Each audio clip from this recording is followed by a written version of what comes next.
I'm Dr. Richard Wood, a Yale-trained obstetrician, and tonight I want to send out a big thanks to Steph and Jimmy from the Jimmy Dore Show. Let's watch. Now, this is interesting. Listen to this one, Jimmy. This comes from Dr. Wood. Oh, you got to hear this. Where are you going? Okay. A Yale-trained obstetrician. Yours was over there. You didn't see it? It's okay. Take it. Did you know, now we did know this, and I just learned this past year, actually. Bam! I'm Dr. Richard Wood, a Yale-trained obstetrician. Did you know obstetric ultrasounds cause thermal brain injury? I did not know it caused thermal brain injury. They're not good for babies. But they're not good for babies. They make them uncomfortable. They're not good for babies. And ultimately, I'm not a doctor. I've never had a baby, but don't do the ultrasounds. Don't do them. They're not good. Before the ultrasound era, autism was at 0.5%. Now it's 4%. Skip the gender reveal to decrease the risk by 8 times. You don't need to know their gender. I know it would be fun, but you don't need to do, I would tell, if I had any friends that were having babies, don't do the ultrasound. We learned that from one of our friends. I love Steph's enthusiasm. She already knew that ultrasound wasn't a good thing, but had no idea that it caused thermal injuries to brains. I'll explain. Ultrasound has 2 biological effects on human tissues. First is the thermal effect. Most of the sound energy is converted into heat. Photographed tissues from the ultrasound can increase up to 2.7 degrees above the normal of 98.6 degrees. Ultrasound has the potential to increase the temperature of targeted fetal tissues to 101.3 degrees. Small temperature increases in a developing fetus has huge consequences.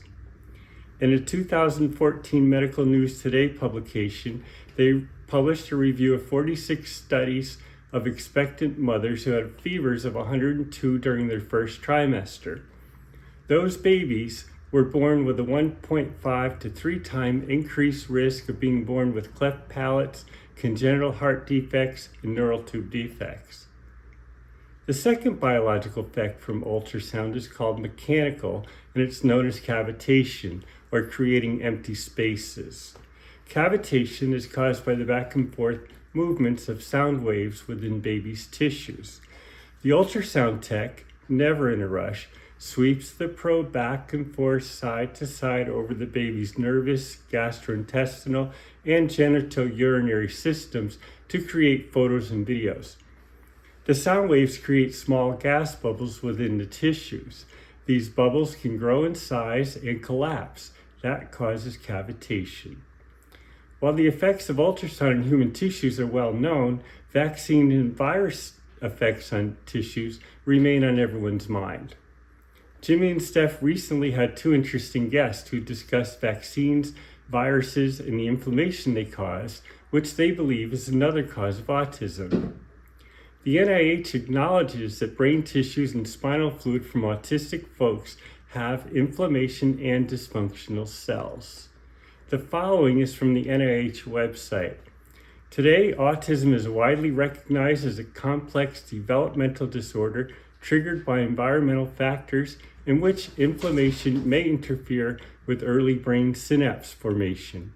Autism frequently co-occurs with other neurological and behavioral conditions and is accompanied by elevated levels of cellular oxidative stress, mitochondrial dysfunction, and/or immune and gastrointestinal disorders. I'll add that 10% of autistic kids have gastrointestinal disorders. No surprise there. The NIH study showed the world that an autistic person's immune system works hard trying to clean up and eliminate damaged and inflamed brain cells. These studies provided measurable evidence of cellular damage found in kids with autism, the type of damage that's consistent with thermal injuries, but very few asked why.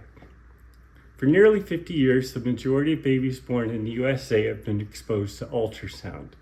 Ultrasounds and Dopplers cause the inflammation described by the NIH, so it's no surprise that there's a direct correlation between the rise of ultrasound use and the autism epidemic. These babies are born with autism. It's not an afterbirth event. On the other hand, the second category of autistic kids come from an afterbirth event. These kids are born without autism, doing great, meeting all their developmental milestones. Then suddenly, let's say at 5 years of age, they get sick from a virus or they get a vaccine and have side effects that sets off a cascade of inflammation, resulting in neurological damage and autism. What's a mom to do? Well, the first part is easy. Just say no to ultrasound and Doppler exams unless there's a medical indication. Moms need not worry about withholding ultrasound because studies have proven zero benefit to mom or baby from routine ultrasound. Here's the cool part. Countries that don't provide routine ultrasound have autism rates closer to the pre-ultrasound era of less than 1%.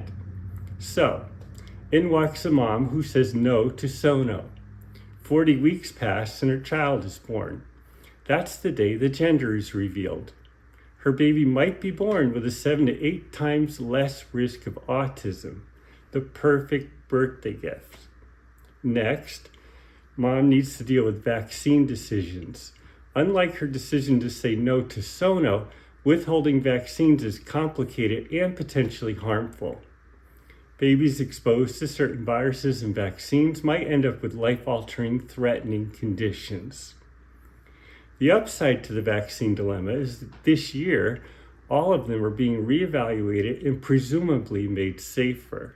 Nonetheless, it will remain a difficult decision because it's hard to trust the FDA, who approve vaccines and ultrasound in spite of unnecessary risk.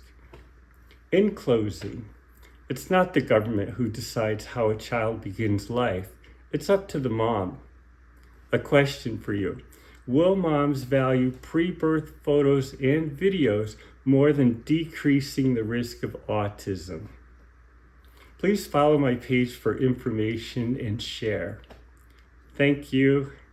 Thanks, Steph and Jimmy.